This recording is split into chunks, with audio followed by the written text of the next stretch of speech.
So I'm going to start with this question. From your professional experience, how has childhood changed in digital age compared to like 10, 20 years ago? From your professional experience, from what you've seen so far, how has the digital age affected childhood in general? So if we are looking at trends and research, what we can see is that there is increasing shortened attention span. Mm, There's increasing impulsivity. There's a lot of mental health challenges that are that's springing up in young people, in children and young people now. Um, yeah, so the biggest thing is the impulsivity, the shortened attention span, the sensory sensitivities as well, and mm, the mental health challenges that we're now seeing a lot in young people, and the dependency. So there is a lot of dependency on digital device. We're also seeing a lot of lack of social skills, social anxiety, and all of that. And all of this can be linked to digital behavior in this time and age. Yeah. so for kids that were raised like 20 years ago, was there anything this challenging to the parent that had to do with their mental health? I know that mental health is not something that was really spoken about in those days, but was there something like this that they dealt with? Um, So mental health is just becoming increasingly mainstream, and there's a lot of awareness, but this is not to say that it didn't exist in the time or previously, right? And it might not, maybe the like 10, 20 years ago, screen dependence was not as bad as it is right now, but it doesn't mean that those same mental health challenges did not exist. We had, so I remember when I was studying my master's in clinical psychology, and there was a lot of work we did around social anxiety. Being somebody who had grown up all my life in Nigeria, I felt like, I beg, why are you people overhyping it? What is which what how is it a big problem, right? But I then reflected on the symptoms, the presentations, and I knew that there were people like that in my childhood, but we didn't just know it was real. We felt like they were overreacting. Why can't you stand in a crowd? Why are you running away when, why are you hyperventilating, when people, why are you fainting on stage? But we felt it was like, it was brushed off, but these are actual mental health struggles that these people do not have control of. So that's what awareness has done. Doesn't mean that some of these mental health challenges were not present 10, 20 years ago. I feel like there is more awareness. People can now associate what they're feeling to something. There's a name for it, there's a description for it, there's a presentation for it. So people, can associate. It might have existed, may not be as prevalent as it is now, but it definitely existed. An example would be, I was in a training yesterday we were having a conversation around autism and ADHD, and a 60-year-old woman literally cried. And what she said was, I can finally feel like someone sees me. All my life I've been called weird. mm, I've even been medicated all my life for different things. At a point I was medicated for OCD, but this is actually what describes what I'm going through. So they existed, but maybe people didn't have a name for it, or people didn't understand what was going on. mm, mm. Okay. Thank you so much for that, because most, especially African parents, will kind of think, oh, people are overdoing it this day. This week is Child Mental Health Week.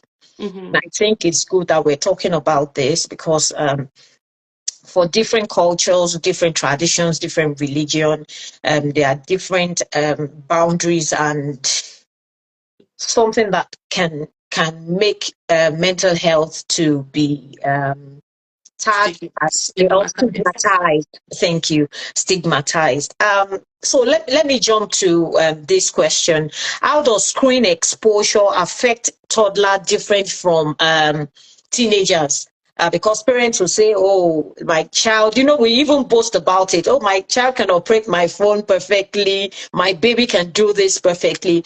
How does it affect toddlers more than teenagers? So if we're going by what is recommended, right?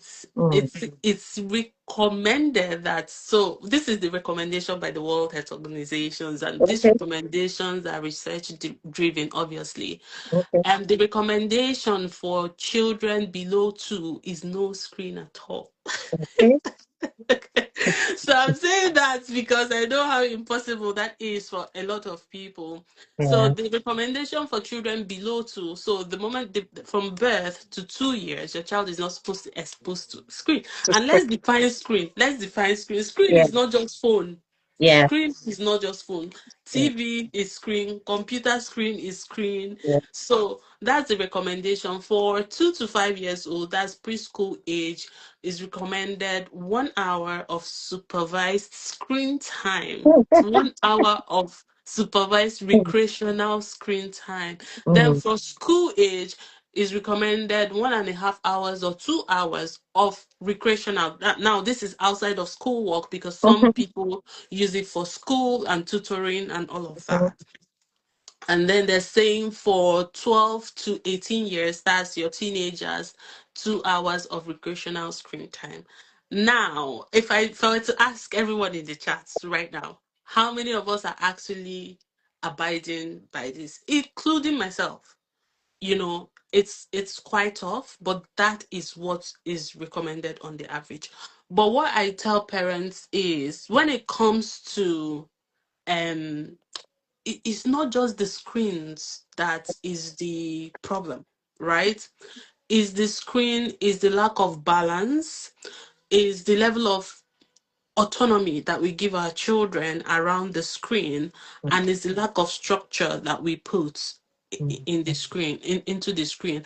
And before even exposing our children to such spaces, there are conversations that need to be had in order to also keep them safe, because it's not even just about the mental health. There is also the safety aspect of it, where children can be exposed to things that they're not supposed to be exposed to, or things that could cause them harm, or people that do not have the right intentions for them.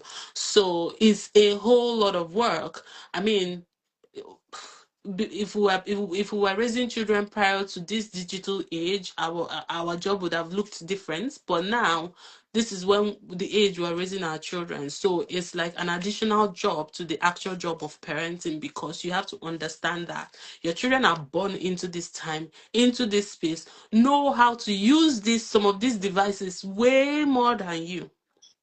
So you're playing even catch up with them, right? So we have to then build skills to be able to bring that balance that they need to engage with the device in a way that is healthy and not detrimental to their mental health.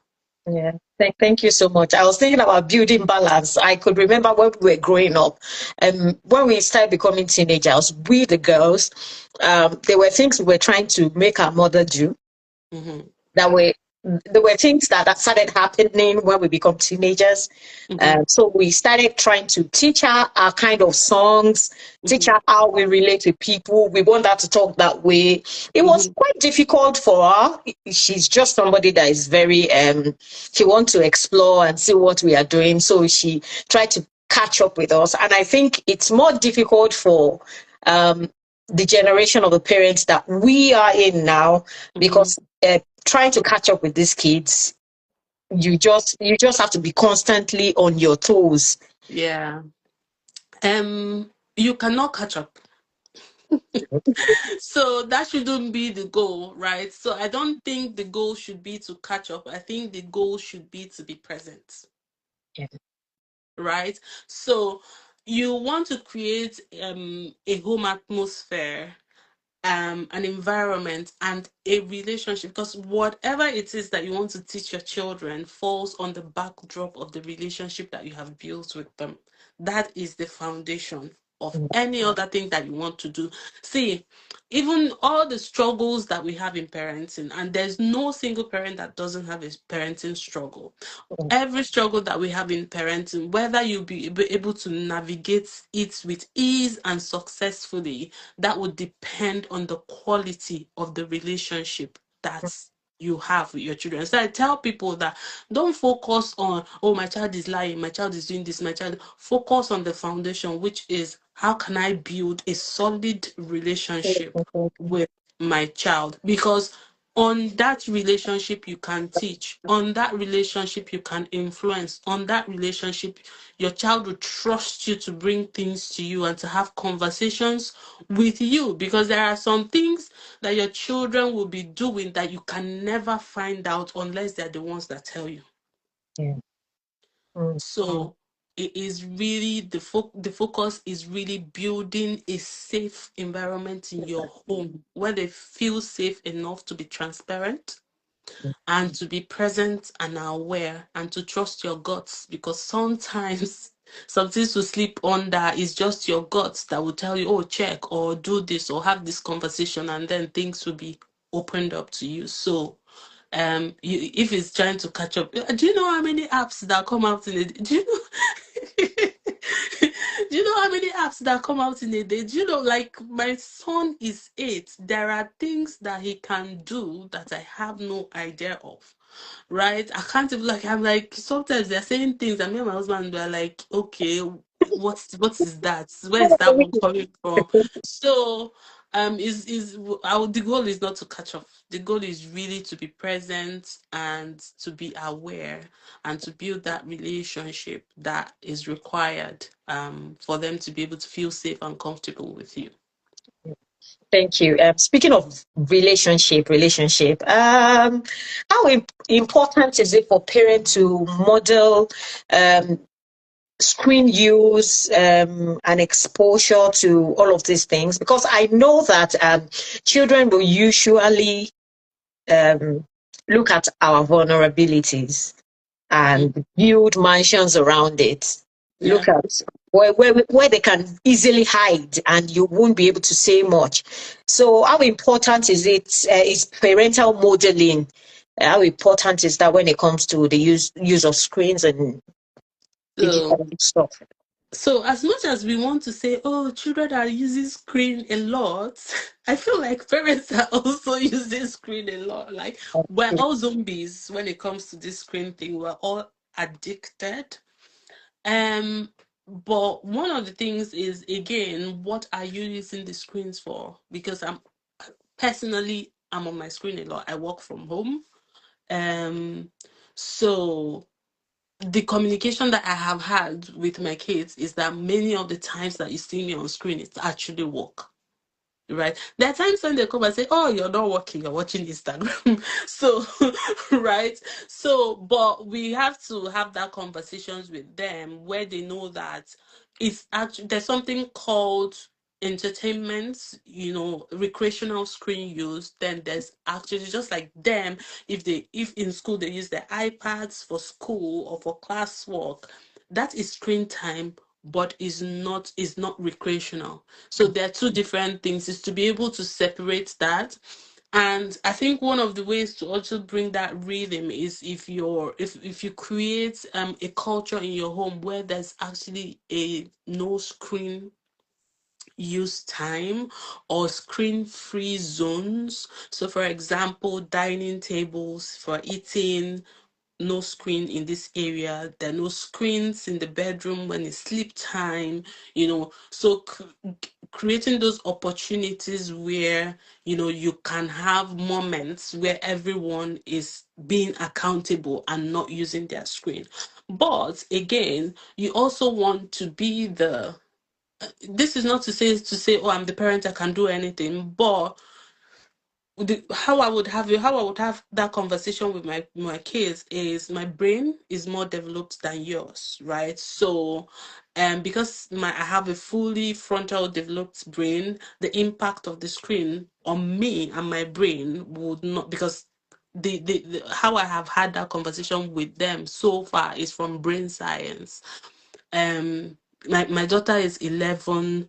90% of her class, they have phones, but she doesn't have a phone, and she's not going to get a phone until she's 16. So we've been having that conversation since she's 7. And one of my approaches through brain science, right? So when these arguments come up, one of the things I say is my brain It's is more fully developed, and I wasn't exposed to phone until I was around 15, 16 as well. So what it would do to me for you to have the same amount of time I have on the phone is different from what it what would it do is to to you. you. Mm. So we cannot then compare and say, oh, because you're using phone, me too, I will use phone. No, our brain capacity is not the same, so we cannot make that comparison. Also, you also want to put your feet down as the authority, because that's something that is increasingly disappearing in this age, where parents are now so eager to become their children's friends that there's no so it's either, what I'm saying is that there are two extremes, where it's either you want to use gara gara, or you now want to not have any boundaries, right? So where you put your foot down as the authority is where we say, right, we're going to decide how much of this we're going to use. We're going to come up with a schedule. We're going to come up with timing. We're going to come up with consequences for when we extend the time, and everybody will agree on that. In my book, I shared that you can have an agreement, you can write a contract, and everybody agree on that. Everybody signs that, and that becomes a binding law for your home, because your home is actually a constituency and you're governing it. It's just like a country, just like a state. So you have to determine what are the laws, what are the guiding principles that guide this home, and set your laws and your rules, and let every member of the constituency be part and contribute to all of that and agree on that and how it works. So that would be the approach I would use for that. Oh, thank you. I like this approach of brain science, and I think I've picked something from it as well. Because sometimes the children want to know why. Yeah, yeah. Uh, So that's the thing. I tell people, I say parenting is like marketing.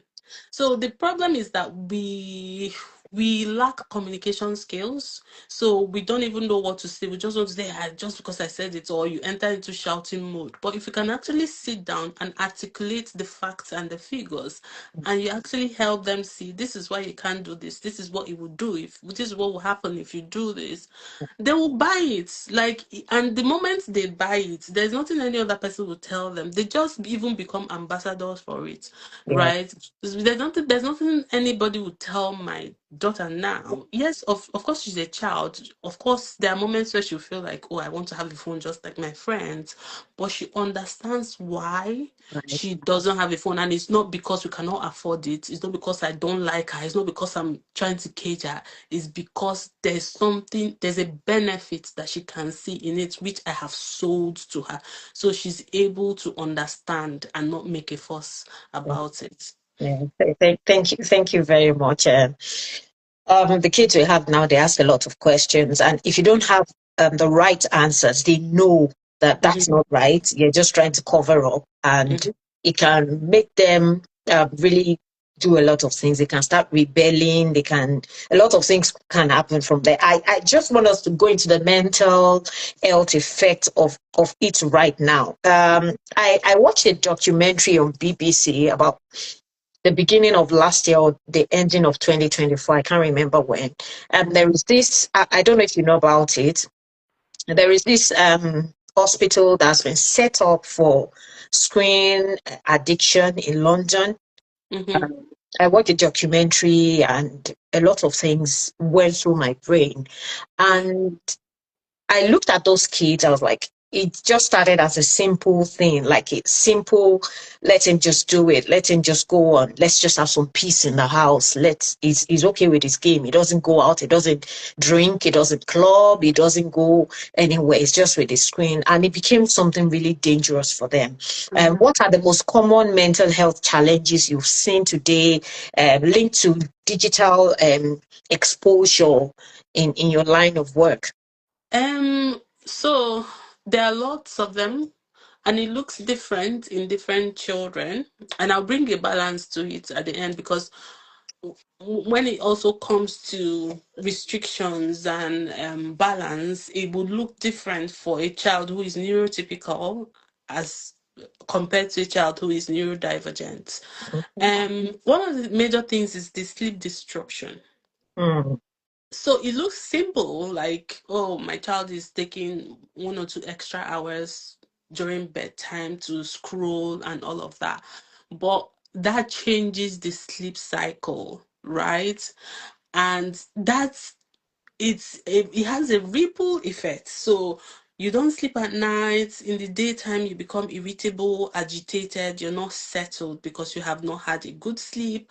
And when that becomes a pattern, it can loop into other mental health struggles, mm, right? There is Now this is associated with content and what is being watched and the impact of that on the young people. There is increased tendency for depression, because suddenly a child who would have been maybe happy with himself or herself in her home with her friends that are local to them now have information about thousands of children across the world who are doing amazing things seemingly better than them. So there is that comparison, that feeling of I'm left behind, that feeling of many people are doing ahead of me and all of that. So that increases the tendency for depression. For the girls, there's a comparison. I mean, we're in a space now where everything is filtered, where yeah. everything is edited. So young girls are now comparing their real acne face to filtered faces, and you know there's false presentation of what beauty looks like. You see young people who are going on strict diets because they want to look a certain type of way. It can lead to anorexia and all of that. So it's just a ripple. And the sad thing is that it doesn't just start as the big thing, right? It starts as, yes, a lot of inferiority complex and radicalization as well. It doesn't just start as one big thing. It starts as tiny little things that then grow into big things. And many times parents do not even realize it. And then this is why it's important, like we said earlier, the family culture that you create. I had a young girl who was depressed to the point of suicide. Mind you, she had not just idealized, she had attempted. Mm, And she lives in her home with her parents, with her family, and no single person knew. So I questioned how, like, because it didn't make sense to me. She was like, oh, we live, everybody's in their room. You grab your meal, you go into the room, you know, and, there's this privacy and all of that. No, you must create a culture where everybody can be present. Because, for example, that young girl, mm, if they eat together on a dining, if they have moments where they're having movie nights, there is no how as a mother or as a father that you will spend that 1 hour that you will not notice that there's something off. yeah. Right, so it's really, really important. Then there's that impulsivity as well, because everything is spume at a swipe. You get what you want, so they don't build capacity for Mm, patience. You're impulsive, mm, and it seeps into who you are. Like when things are not working, you become agitated, lack of self-control.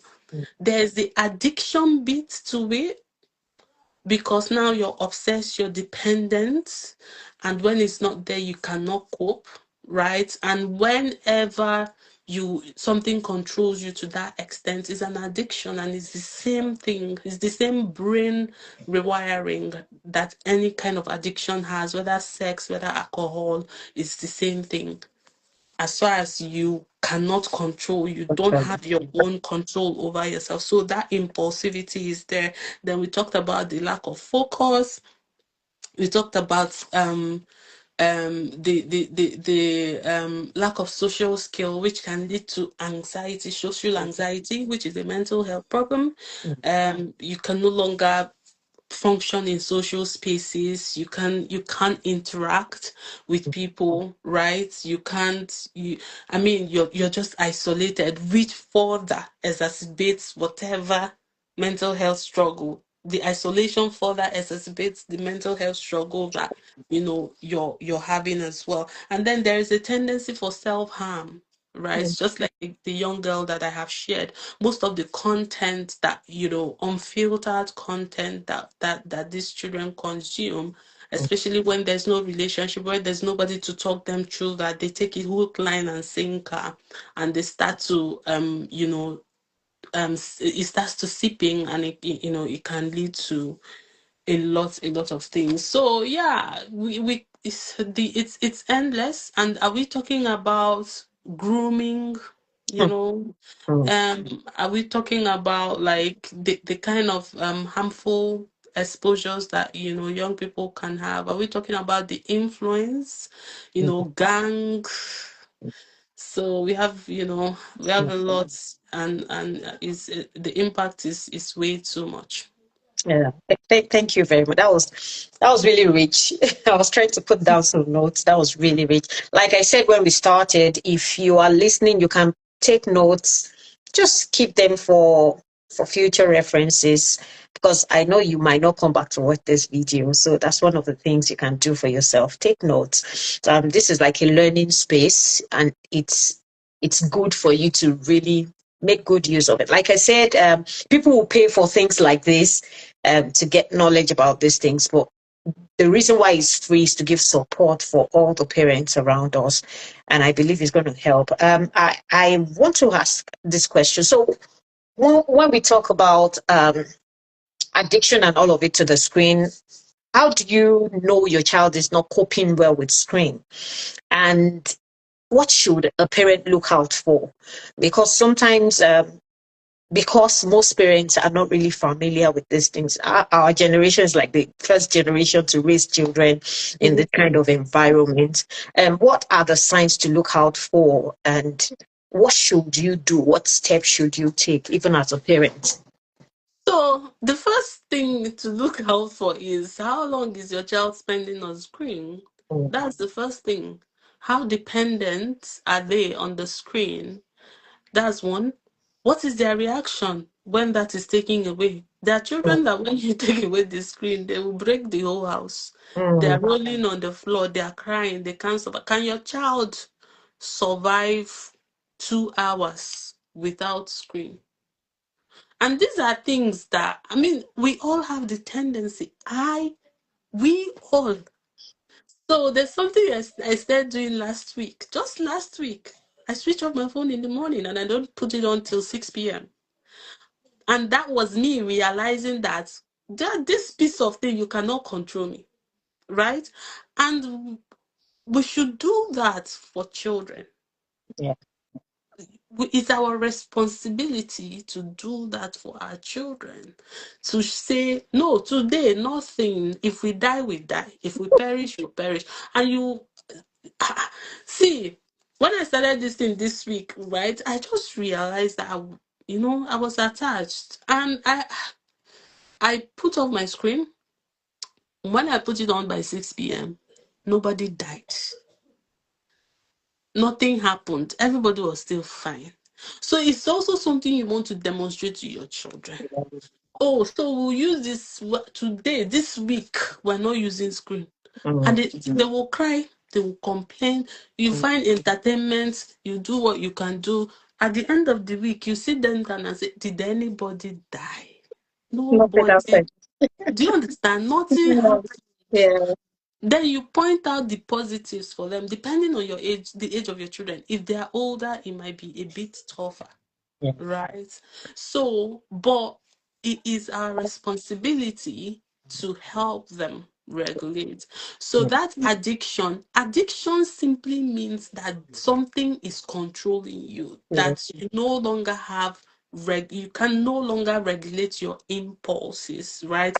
The moment you feel like doing that thing, you do it, and there is a kick it gives you, there's a satisfaction it gives you when you do that thing, there's a reward that comes from doing that thing. So the moment you find out that your child is glued to screen, they're spending time on screen a lot, they are leaving things that are important because, you know, because of the screen. So a child will not do their homework because of screen. A child will not do their chores because of screen.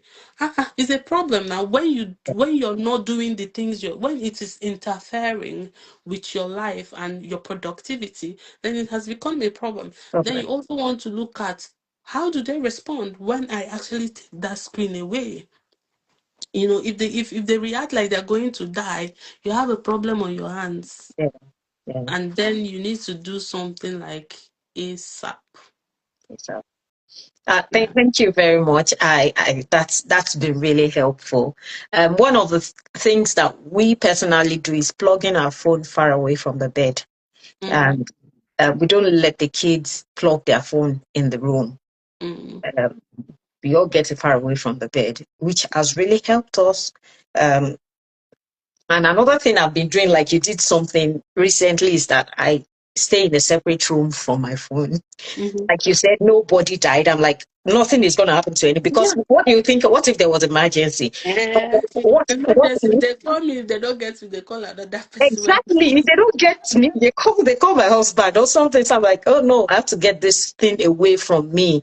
Especially when you know that you are beginning to, especially when you work on the screen a lot, you do a lot of things. Like I do a lot of things on my phone, Mm-hmm. and I I started to realize that it's, if I'm sitting for some time, all I want to just do is quickly grab my phone and do Mm-hmm. something. Like, no, this is not it. So Mm-hmm. I started putting it like in another room or far away from me where I can't just grab it. And I discovered that when I've not seen anything to grab, life Mm-hmm. continues. We are Yeah. moving on, we are getting better. And I think the intentionality parents are putting into getting themselves better should Mm-hmm. be put into helping your child to get better, because the child doesn't really know what to do with all of these things. Even more on Even more, yeah, even even more on the children. Someone said monitor their use of screen. That is important. I was having a conversation recently with someone, and the person was sharing about a kind of like internet, what's it called again, internet device, like how it can be controlled from your phone and yeah, you switch it off and all of that. like Why parental control. Yeah, why I Yeah, am why those are helpful, right? Those are helpful, especially if you didn't start this thing early and early your on. kids are older, you might use all of those. But I feel like if your children are younger, I feel like focus on teaching them the skills, Yeah, the self-control. yeah, So I will not hide my console. I will not hide the gamepad. No, I want you to be able to see it and say to yourself, I'm don't not want supposed to to. be using it. Yeah, So you're not just teaching don't use screen time. You're teaching delayed yeah, gratification. You're teaching patience. You're teaching yeah, self-regulation. yeah. And that is where the actual thing happens. Because if you enter the game of, oh, we're going to be hiding their phone, we're going to be hiding, how long can you hide it? When they Okay, find we'll where it find it. is, they will go and take it. You think that you hit something. When they finish, they'll go and keep it for you. So I don't think that is really, really sustainable, especially if your children are young now. Try Yeah, to establish your ability to be the authority and the influence in the home, and leverage that to teach them the skills to be able to, control themselves and have that self-control. Someone says some parents' indiscipline makes them not able to regulate their children too. Yes, I agree. Because a lot of times it's even us and our tiredness and our anyhowness that makes our children to have many people want the easy way out. Yeah. Many people would want the easy way out, like, oh, there's something that's, oh yeah, That's why let me it's hard work. and just but I want us to consider the long-term effect of that, because when we understand, I wish we can have a real conversation on what parenting is. If you understand your ministry as a Mm, parent, mm, like, you will not joke. Like, you will know that some of these things, they are more than what we think they are. These things are devices of the devil. They are called digital devices, but they are devices of the devil to yeah. steal the mind of your children. And when we understand it from that angle, Mm, we will wage mm, war. We will not have the many excuses that we have. mm, Really, yeah. yeah. Thank you. People, please, you can start dropping your questions so that we can pick it. There's one question on Instagram that said some parents also may not have the mental capability or space to insist on discipline. How do we help these parents? Eh, For a parent who has recognized that they don't have the mental capacity and space there's a lot going on there. Mm, So one is the mental capacity. What is it like?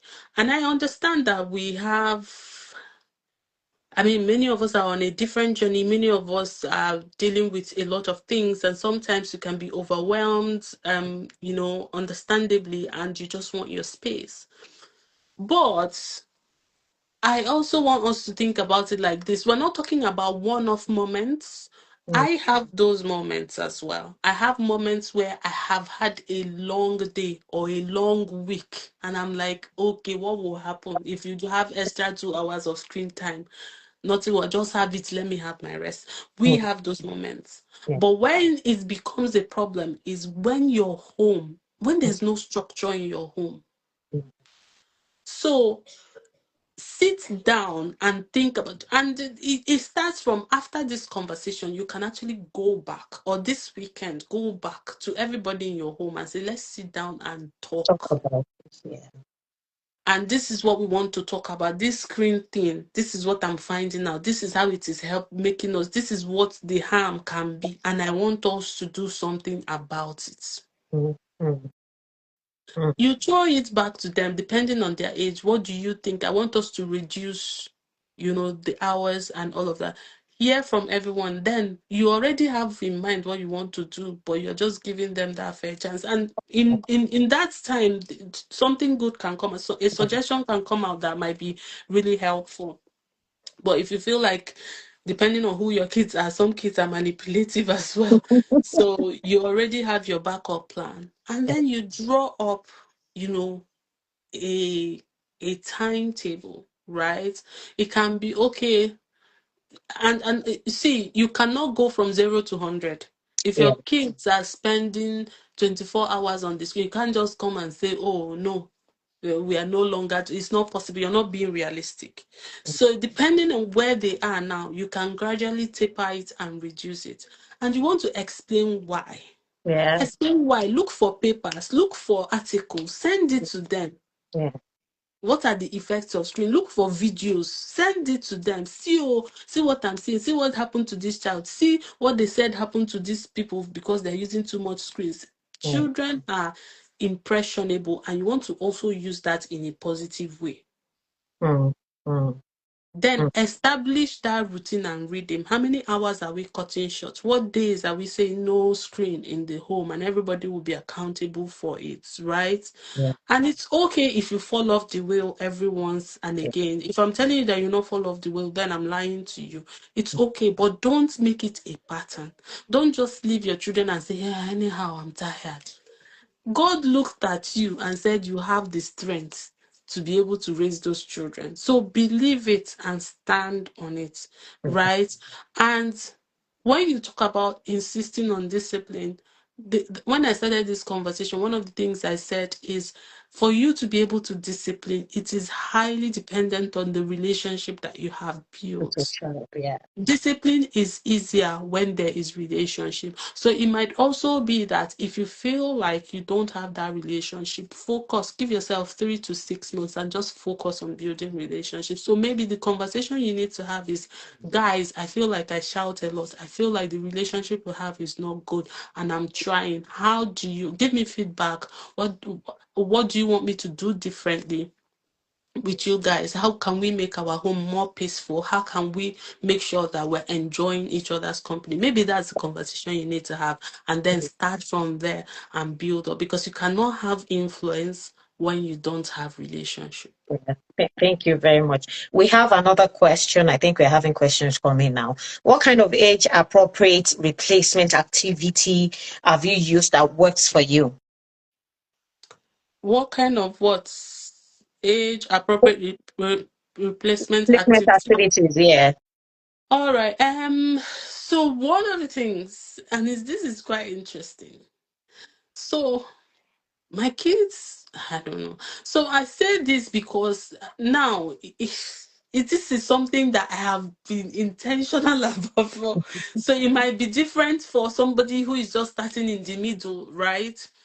But one thing is, my children play a lot independently. It's in our house. One of the common phrases is, "It's okay to be bored."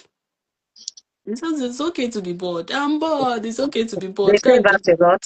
No, go and use your brain. I tell them, so we talk about the brain a lot. I say, go and use your brain. Your brain will tell you what to do. If you sit down and think, your brain will tell you what to do. So my kids play independent a lot, but we also do podcasts. Mm. So podcasts, they are not watching, but they're listening, and it helps creativity. They're thinking, they're imagining. So they do a lot of story podcasts. In fact, my kids listen to podcasts more than me. My daughter listens to podcasts. If she's bathing, she's listening to podcasts. She's doing anything, you know, she's listening to podcasts. So they do podcast a lot. So it also gives them that sense of, okay, I'm still using my device, but Yeah. we're not on screen, we're not watching, we're not being stimulated, right? It's Yeah. something playing, and it also, podcast helps focus, because you have Yeah. to be focused to get Yeah. the message, Yeah. Yeah. right? So they do that a lot. So if you can find interesting podcasts for them, and it might be that you even put it and put, when they were younger, I used to put it and I use a speaker, a Bluetooth speaker, and play it for them and they listen. But now they do it on their own. I don't even have to Mm. interfere with that. Mm. Thank you. Thank you so much. I'm rushing it now so that we don't overshoot our time. There's another question that Abisola said. She said, what kind of healthy habits have you been able to incorporate daily that has helped the child have healthy and live giving habit that builds clarity, focus, energy to do meaningful and purposeful acts? That's a long one. Let's just talk about healthy habits that you've been able to build. um Children.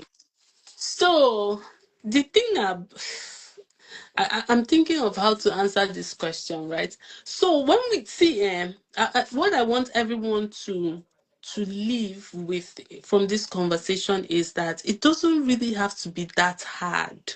Yeah. Just look at your children as human beings that you can talk to, like the way you talk to actual human beings. And be curious. Like when you notice something, be curious and ask yourself, what is going on here? Right? So for me, I don't have a script. It is the things that happen in my home or Mm, the things I see in my children that determines the next line of action.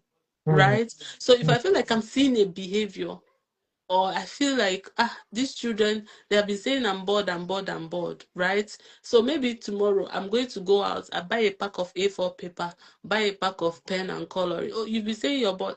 This is paper, kill yourself, be creative. You can't exhaust yourself with just do creativity. it.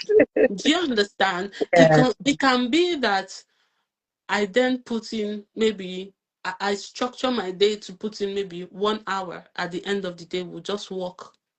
We'll take a walk, go to the park. They will ride their bicycle, and we come back, and that helps to bring that rhythm and that balance, right? So I would say, look at the child in front of you. Yeah. What are they telling you? Also, it has to do with the capacity that you have. I understand that some of the things I do, not everybody can do it, depending on the kind of job you have, the kind of help you have, the support system you have, the family structure you have, the age of your children, and all of that, right? But one thing I'll say is have a structure in your home.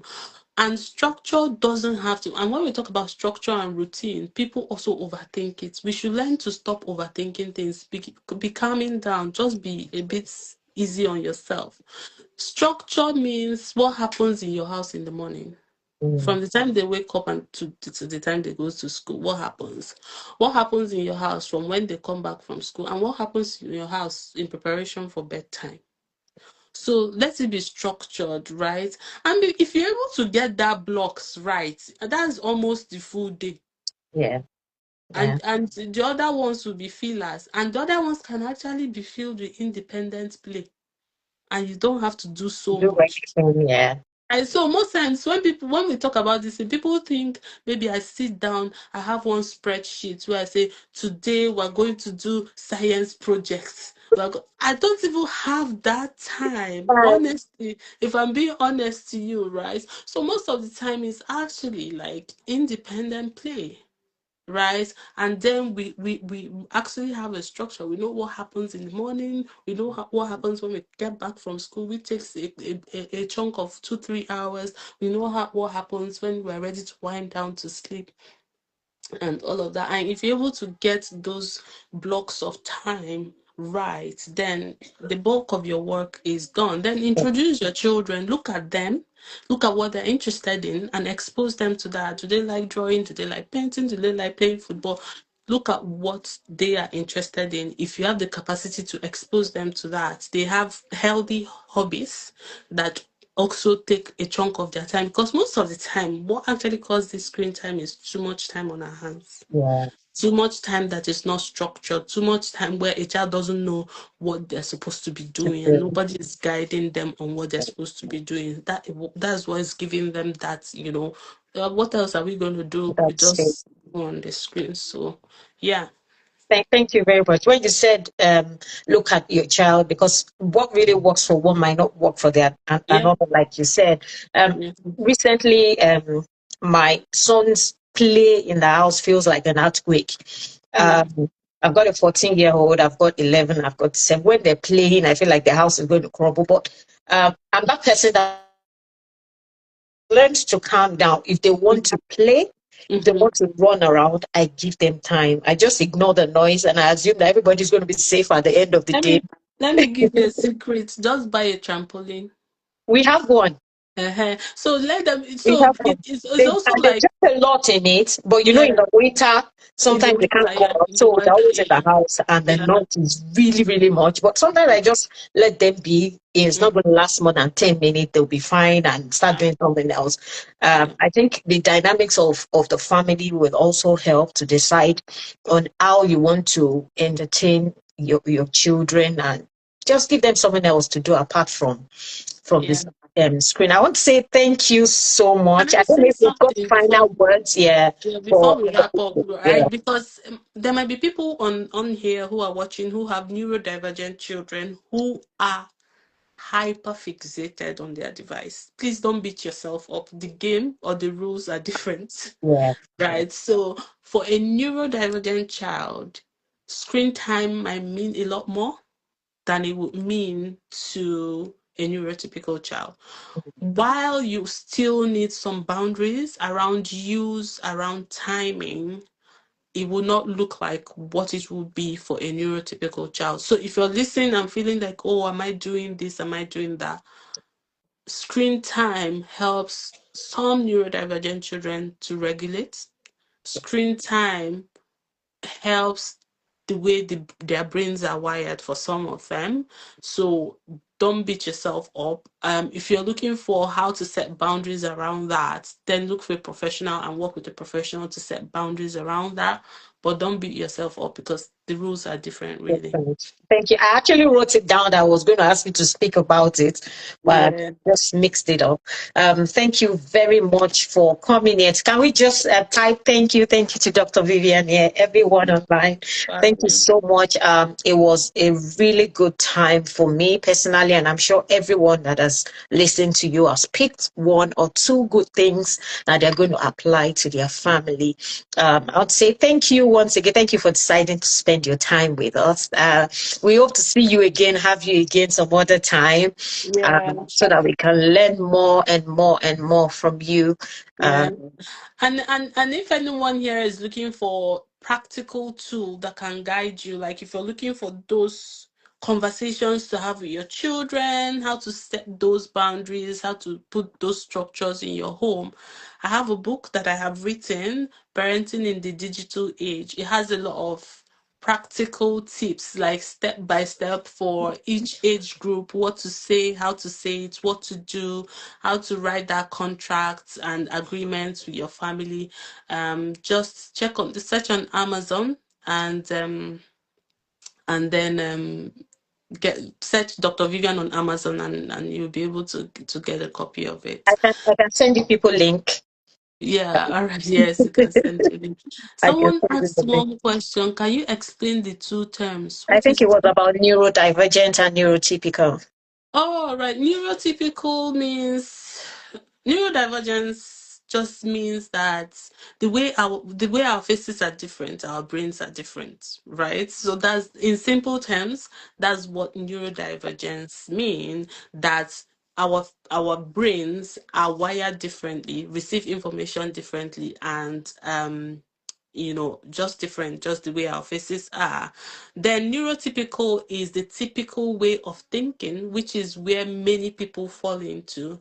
Then when we say somebody is neurodivergent, that means the person's brain functions a bit different than what the larger population of people, how the larger population of people function. So that's where you see people who are autistic, who have ADHD, who have dyslexia, dyspraxia, all of those things fall under the umbrella of neurodivergent individuals.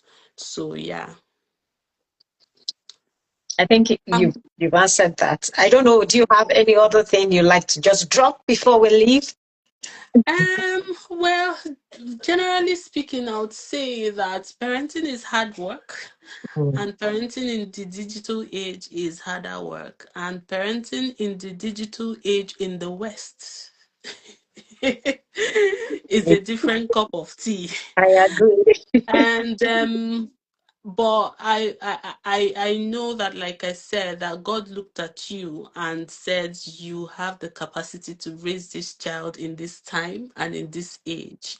So we need to tune into our strengths and lean on God and then build the capacity.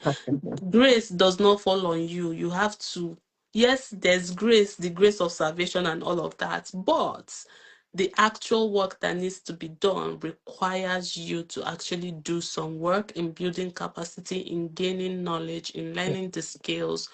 If you're struggling, if you need help, get the help that you need. If you need a coach, get a coach. I have a coach, I have a therapist. So if you're looking at me and feeling like, oh, she knows what she's doing, I have my crazy moments as well. And I have people that I run to in those moments, and everybody needs someone that can hold them accountable and someone that can teach them where they're lacking. So let's do our bit so that our children will not suffer from our inability to build ourselves up. Because at the end of the day, what we don't do, our children will suffer for it in the future. So let's do the work now so that our children will thank us for it later in life. Thank you very much. Thank you You're welcome. everyone for joining tonight. God bless you. We see you again next time by the grace of God. Have a beautiful evening or morning or afternoon wherever you are. Bye everyone. Bye.